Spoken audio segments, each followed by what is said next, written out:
I'll never forget the night I was tied to a chair while two masked men robbed my house, and I was completely alone.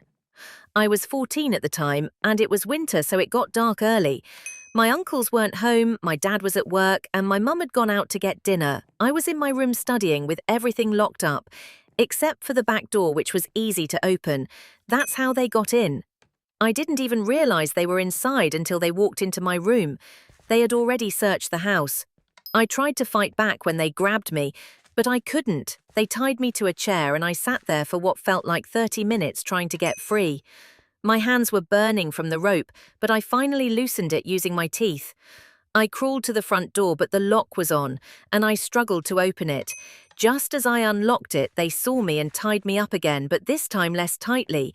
They seemed rushed, probably because the whole neighborhood was already awake and it was only 7 p.m.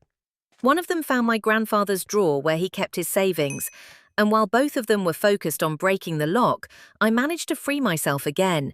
I grabbed the phone and ran out the door as fast as I could. I ran straight to my neighbor's house and banged on the door.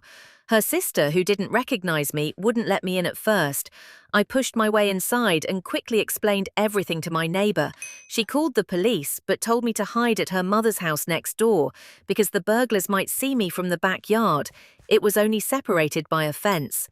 I snuck over and told her mom everything, and she let me stay there. A few minutes later, my mum called asking why the front door was open, and I told her not to go inside.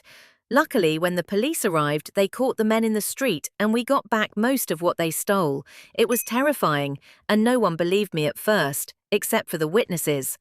Today I'm 19 years old, and I still remember every second of that night.